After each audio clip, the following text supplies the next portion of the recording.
Brasília, 16 de abril, quinta-feira, 19 horas. Boa noite a todos. Aqui ao meu lado, sempre presente, a nossa intérprete de Libras, Elisângela.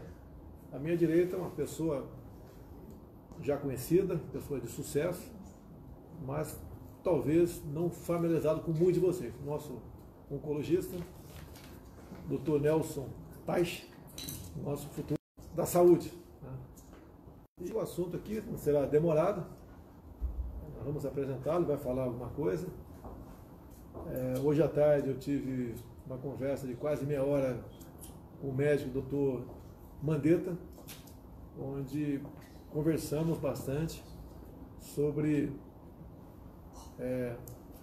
a deixada do Ministério da Saúde. Agradeci bastante ele, o trabalho prestado, o ponto que realmente não afinava com a ideia do presidente era exatamente a preocupação também com a questão do emprego no Brasil. Então, como sempre venho dito, são é um paciente com dois problemas graves, né, que é o vírus e a questão do desemprego. E o Mandetta, a linha dele como médico, eu respeito, era voltada quase que exclusivamente para a questão da vida, da saúde, que é muito importante, logicamente é mais importante que qualquer outra coisa. Mas nós sabemos que o efeito colateral de uma quarentena muito rígida, tá? E fazendo que as pessoas, especialmente as mais humildes, né, viessem a perder seu emprego ou seu ganha-pão, no caso da informalidade, poderia ocasionar problemas seríssimos para o Brasil. Poder chegar a um ponto de a economia não poder se recuperar mais. E uma economia desajustada, nós sabemos que as consequências também levam à morte. Tá? O doutor vai falar daqui a pouco. Existe a preocupação com o vírus, nunca negamos isso daí, mas por outro lado, nós sabemos que devemos cuidar para que o desemprego, né, não continue sendo destruído por parte de uma política que, no meu entendimento, pode ser que não seja no teu, foi um tanto quanto rigorosa. Por exemplo, não foi nenhuma nem duas, né? Quase, temos conhecimento, umas 10 prisões de pessoas que estavam em praça pública, homens, mulheres, né? Como na praia de biquíni, sendo presos pela polícia, pela guarda municipal, até mesmo pela polícia militar, cumprindo ordem do prefeito ou do governador. Jamais, da minha parte, eu determinaria a prisão de quem quer que fosse, a não ser que aquela pessoa fosse, né, comprovadamente portadora da doença. Daí sim você tem amparo na lei. Fora isso, não tem. Então, são prisões arbitrárias que ferem, no meu entender, um direito básico garantido na Constituição. Não só o do ir e vir, né, bem como a sua liberdade. Você tem que...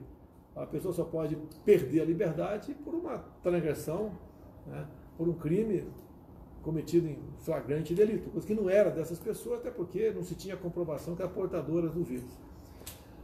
Então, passar a palavra rapidamente aqui, vamos trocar uma ideia sobre o futuro trabalho dele, o que vai ser redirecionado, não vai ser de uma hora para outra, não vai ser um cavalo de pau que a gente vai dar nessa questão, mas nós entendemos que, gradativamente, com muita responsabilidade, o Brasil tem que voltar a trabalhar. Agora, a decisão vai partir muito mais dos governadores e prefeitos, porque essa foi a decisão do Supremo Tribunal Federal, se eu não me engano, por unanimidade, no dia de ontem. Doutor Nelson, é um desafio, nós já nos conhecíamos desde a época da transição, e agora o senhor aceitou assumir o Ministério da Saúde, sabendo que não está numa situação normal, como caso tivesse assumido em janeiro do ano passado. Agora é um ministério, sim, que tem a ver com a vida das pessoas, com a saúde e também agravado por uma pandemia. O senhor está bastante seguro do que vai enfrentar pela frente. Qual é a sua opinião do que está acontecendo no Brasil? Como o senhor pode colaborar para que o Brasil não só mantenha empregos, que essa é secundária até isso aí, mas não pode deixar de ser esquecido, bem como fazer com que as pessoas deixem de ter pavor por ocasião do vírus e traga de certa forma, uma tranquilidade, sabendo que o vírus pode, em alguns casos, né, pessoas de acordo com a idade, de acordo com as doenças, levar até mesmo a óbito. Bom, em primeiro lugar, eu quero agradecer ao presidente a oportunidade de estar aqui no grupo, ajudando a tratar esse problema grave. Para mim é uma honra poder ajudar o país, ajudar o governo. Eu vejo isso de uma forma, eu já comentei isso várias vezes, eu vejo isso de uma forma diferente, né? Eu acho que a gente caminhou para uma separação entre saúde e economia. Mas como é que eu vejo isso como um todo? Quer dizer, a função do Ministério da Saúde tem que ser levar saúde para as pessoas. Pode parecer besteira o que eu estou falando, mas tratar pessoas não é igual a levar saúde para as pessoas. A saúde ela é uma combinação de muitas coisas, ela é uma combinação o que a gente chama também de determinantes sociais da saúde. Você tem o cuidado em saúde, você vai ter a estabilidade econômica, você pode ter educação. Então, quando você se preocupa em levar saúde e bem-estar para a sociedade, você trabalha o cuidado em saúde, mas você tem que trabalhar várias outras coisas, dentre elas a estabilidade, a parte econômica e educação, por exemplo. Uma coisa importante é que quando um país que cresce economicamente, ele arrasta com ele o crescimento da educação, da saúde e da possibilidade de investir em algo como infraestrutura, como saneamento. Essa separação ela é uma separação irreal, na verdade, porque tudo vai influenciar no tempo de vida, na qualidade de vida e no bem-estar da sociedade. Então, quando eu imagino cuidar da saúde das pessoas, que a gente às vezes comenta, não é cuidar da doença só, é cuidar você tem que cuidar dos dois, da saúde e da doença, mas é uma combinação de muitas coisas e a gente vai estar, e aí é importantíssimo você trabalhar mais do que um ministério, não é só o Ministério da Saúde que vai levar a saúde para a sociedade, os outros ministérios vão participar disso também. É importante essa integração, esse alinhamento, quando você tem coisas que dependem de mais de um ministério, que isso atue de uma forma adequada, combinada, porque tudo que é feito isolado, tudo que é feito repetido, tudo que é fragmentado, acaba levando à ineficiência. Então, quando você tem pouco recurso, nós não somos um país rico, então quanto menos recurso você tem, mais eficiente você tem que ter. E para você cuidar da saúde, você vai discutir os cuidados em saúde e as outras coisas também. Então, quando eu discuto emprego, quando eu discuto economia, eu penso na pessoa, eu não estou pensando, nesse momento, olhando a saúde, eu estou pensando em pessoas, em sociedade. E aí você vai ter, se você pega a parte mais humilde, uma pessoa que perde um emprego, ele vai ter menos dinheiro para tocar a vida dele, para tocar os filhos dele. E é difícil você, às vezes, não poder dar o mínimo para sua família. A gente sabe quanto isso é difícil para um pai ou uma mãe que sustentam uma família, ou os dois. Então a minha função aqui é trazer essa visão, que eu diria, ampla da geração de saúde para uma sociedade, incluindo o cuidado em saúde, e avaliando especificamente o impacto de cada coisa que acontece na sociedade, seja na saúde, seja na economia, no resultado final, que é a capacidade de cuidar das pessoas e ajudar as pessoas a ter saúde e bem-estar. Então, um exemplo simples, se você tem uma diminuição da atividade econômica e você tem menos serviços de diagnóstico, por exemplo, você talvez tenha um número menor de diagnósticos de câncer, você talvez tenha menos recursos para tratar pessoas e você vai poder ter dificuldades. Se você tem dificuldade financeira, se isso vai alterar alguma coisa da parte cardiovascular, se a pessoa demora aí numa emergência porque ela não tem acesso ou porque ela está com medo, isso pode aumentar a mortalidade cardiovascular provavelmente. Esses números todos a gente tem que pegar no detalhe. Você tem que ter uma linha de trabalho onde você vai entender, assim, no detalhe, essas informações que se relacionam ao que causa o problema relacionado ao cuidado, à economia, ao emprego, mas isso tudo tem que ser trabalhado de uma forma assim combinada. O problema é que quando você começa a separar uma coisa da outra, você começa a trazer competição numa coisa que devia ser colaboração. Porque mesmo quando você toma algumas decisões, você tem que acompanhar aquela decisão para ver se aquilo acontecer exatamente como você imaginava. Normalmente você nunca consegue acertar perfeito. Você acerta numa parte, você sempre tem que fazer ajustes. A vida é isso. Você toma uma ação, avalia e revê. Toma uma ação, avalia e revê. Essa capacidade de você enxergar rápido, ter a informação e tomar novas políticas e ações que vão otimizar a saúde e o bem-estar da sociedade, que vão fazer com que a gente consiga realmente melhorar o nível de vida das pessoas. Então, assim é como eu vejo a forma de levar não só o Ministério da Saúde, mas uma equipe que trabalha pela saúde, que vai além do Ministério da Saúde. E eu espero realmente conseguir entregar isso para a sociedade, para o presidente e para o governo. Vamos falar alguma coisinha, né? Porque eu fui muito criticado como se estivesse preocupado exclusivamente com economia. Tá? Mas você pode ver, se o aeroporto não estiver funcionando, você não tem como levar um órgão para ser transplantado para outra pessoa. Você não tem como socorrer com rapidez necessária uma pessoa que precisa de um atendimento médico de urgência. Então está tudo interligado. Tá? Sabemos da responsabilidade, com a pandemia pela frente, que está nas minhas costas e do ministro da Saúde. Né? Sabemos disso e vamos tomar as medidas que tem que ser tomadas com muita responsabilidade, com muita tranquilidade. Deixa eu aproveitar o momento aqui, cumprimentar aqui a Rádio Jovem Pan, que está nos transmitindo ao vivo.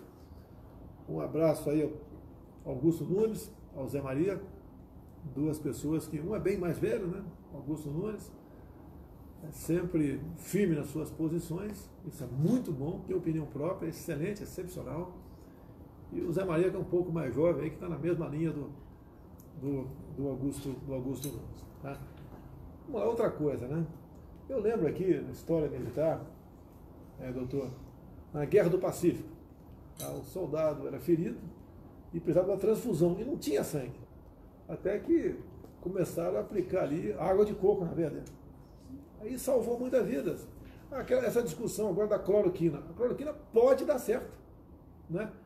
Por que eu falo que pode dar certo? Não temos a comprovação ainda. Pode ser daqui a 1 ou 2 anos, chegar à conclusão científica, a cloroquina não teve validade nenhuma, foi psicológico apenas. Mas também pode, né, chegar à conclusão que foi eficaz. E o que eu vejo no Brasil, muitos médicos aplicando a cloroquina. Afinal de contas, é um remédio que vem largamente sendo utilizado para combate à malária, à artrite e a lúpus, vendida largamente em farmácia especial da região norte, região amazônica, onde o pessoal é cometido de malária. E os relatos que estamos tendo, né, é que tem ajudado. Agora, a comprovação lá na frente. Agora, aquela velha história, se uma pessoa foi picada de cobra e você não sabe se aquele soro vai salvá-la ou não, o que você faz? Deixa a pessoa morrer? Ou aplica o soro que pode dar certo? É isso que acontece. Então, a cloroquina não é uma imposição minha, nem uma decisão de quem quer que seja, é algo que pode ser eficaz. E nós, no meu entender, não sou médico, mas no meu entendimento, vou perguntar agora para o doutor Nelson aqui, é que pode ser aplicado agora com, obviamente, um receituário médico. É isso mesmo? Como é que eu vejo os medicamentos que eles ainda não têm uma comprovação definida? Você cria alguns critérios para utilização, mas você disponibiliza para aquelas pessoas em que você acredita que o benefício pode ser maior que o malefício. O que é a função? Então, isso vale não só para a cloroquina, para a hidroxicloroquina, para outros medicamentos que estão sendo criados. O que é importante que a gente traga hoje é a forma mais acelerada possível de entender isso, porque quando você não tem uma informação precisa, essa dúvida te abre o espaço para você usar o medicamento, mesmo que você não tenha uma certeza. Porque o que acaba acontecendo é que você tem algumas indicações que ele funciona e outras te colocam alguns questionamentos sobre eficácia e toxicidade. Esse equilíbrio entre você poder disponibilizar quando você acha que aquilo pode estar funcionando e em situações onde, como eu te falei, é uma situação mais crítica, a pessoa tem mais chance de morrer, aquilo pode ser usado. E você vê as pessoas usando, né? Na verdade, quando você tem muita incerteza, o medo vai dirigir isso também. Então, e você coloca na mão do médico. Você hoje, da forma que foi colocada, o médico tem ele vai fazer essa escolha, ele vai se responsabilizar por isso. Mas eu acho que a nossa função hoje é trazer que essa solução seja cada vez mais rápida com base nos dados mais precisos e confiáveis dos estudos maiores. A gente está com vários estudos aqui e eu acredito que isso vai vir num espaço relativamente curto. A gente não vai precisar esperar esse tempo que você falou, vai vir mais rápido. Doutor Nelson, eu acho que essa é a tua opinião. Levar uma mensagem para o brasileiro, tá, de tranquilidade, mas de precaução também. É uma coisa que todo mundo diz, é quase unanimidade, né? Que 60% dos brasileiros já foram ou serão infectados. E a partir desse momento é que nós podemos praticamente dizer que ficamos livres do vírus, tendo em vista esse percentual grande de pessoas que ter conseguido anticorpos. Então a mensagem é cuidar dos idosos, de quem tem comorbidade, tá certo? E as demais pessoas também tomar o devido cuidado, mas não precisa se apavorar caso venha a ser contaminado, é isso mesmo? Como é que eu vejo isso? Eu acho que a gente sabe que os jovens, eles têm normalmente um comportamento menos agressivo, eles podem ser mais assintomáticos, embora você tenha hoje um relato aí de 25% das pessoas com menos de não idosas, mas o que a gente tem que prestar atenção é o seguinte: se você olhar o número de pessoas que hoje no Brasil tem diagnóstico da infecção, mesmo que você multiplique por 10 isso, essa população hoje não dá 0,5% da população.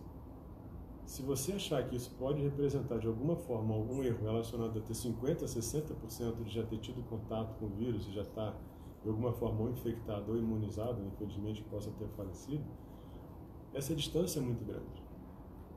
O que preocupa hoje é o seguinte: quando você discute o fato de você poder ter uma segunda e uma terceira onda, e se realmente o número de pessoas hoje é muito baixo, e você imagina, de acordo com as orientações científicas, que esse número teria que ser muito mais alto, e hoje você já tem uma dificuldade não só econômica, mas social, porque quando a gente fala em econômica a gente pensa em dinheiro, mas é a habilidade, a possibilidade das pessoas interagirem, delas terem uma vida normal, de você poder sair da sua casa, encontrar as pessoas que você gosta, estar com seus amigos e em outros lugares. Então isso vai além do emprego, isso vai em relação ao dia a dia das pessoas. Então isso que eu te falei, agora a gente tem que ter um foco muito grande em colher dado de qual é a prevalência, qual é a incidência e a prevalência dessa doença, seja dos infectados, seja dos que curaram, a gente vai ter dados que morreram. Quando você combinar esses dados todos, vai ser muito mais fácil a gente enxergar o que acontece e traçar políticas e ações. Nesse momento, a gente vai provavelmente, eu posso estar completamente errado, mas a gente vai ter uma situação em que a gente dificilmente vai chegar naquele número que teoricamente daria uma imunidade para uma sociedade, e a gente vai ter que discutir sim como é que vai ser a vida das pessoas. Eu prefiro falar da discussão da vida do que discutir economia e emprego, porque isso já ficou uma coisa um pouco, pode dar uma conotação um pouco marcada, mas aqui eu estou falando como é que vai ser a vida das pessoas, e aí você vai estar relacionando tudo, a isolamento, distanciamento, emprego, tudo, né? E ajuda do governo. Então, o que sobra disso é o seguinte: colher os dados, enxergar o comportamento, enxergar o que está acontecendo com as pessoas, ter calma, tomar ações, reavaliar regularmente. A gente vai ter que caminhar nessa direção, e a gente vai ter que ter o conforto de entender que cada dia a gente vai ter um dado novo que vai ajudar a gente a entender melhor e a tomar decisões por amanhã. Eu acho isso. Bem, agradeço também o canal Foco do Brasil, está ao vivo, 28 mil pessoas, o nosso está com 95 mil. Agradeço a Rádio Jovem Pan também. Alguma coisa mais, doutor? Tá bom? Agradeço. Então, pessoal, é um dia bastante cansativo para todos nós. Não é fácil tomar decisões, mas eu tenho que tomar decisão. E é um jargão militar, né? Pior que uma decisão mal tomada é uma indecisão. Então nós sabemos que podemos errar, como ele já disse aqui, né, que pode errar, mas nós vamos buscar fazer o melhor para o Brasil, fazer que nós venhamos a vencer logo essa etapa. Não sabemos ainda se vão aumentar ou não o número de óbitos no Brasil, mas é uma realidade, vai ter que enfrentar isso daí. A gente pede uma especial atenção às famílias do Brasil, que pegam o seu vovô, vovó. A minha mãe está sendo cuidada pelos meus irmãos lá no Vado Ribeira, um tratamento todo especial, que essas pessoas, sim, caso venham contrair o vírus, vão ter dificuldades né, podem necessitar de atendimento médico bastante complexo, né? Então, trata bem essas pessoas, isolá-las o máximo possível. Teve gente que levou a vovó para casa de campo, isso tá tranquilo, muito bom, tá certo? E vão vencer essa pandemia. Alguns países já praticamente venceram, com muita dor, com muito sacrifício, com óbitos, tá? E nós vamos vencer isso também e diminuir, né, do que depender de decisão nossa, diminuir o máximo possível esse número de óbitos. Mas paz, tranquilidade, isso vai passar. Deus está conosco. Acredito no Brasil, acredito nos homens e mulheres que estão ao nosso lado, nos mais variados ministérios, em especial agora que tem maior visibilidade o nosso Ministério da Saúde. Muito obrigado a todos e até a quinta-feira que vem, se Deus quiser.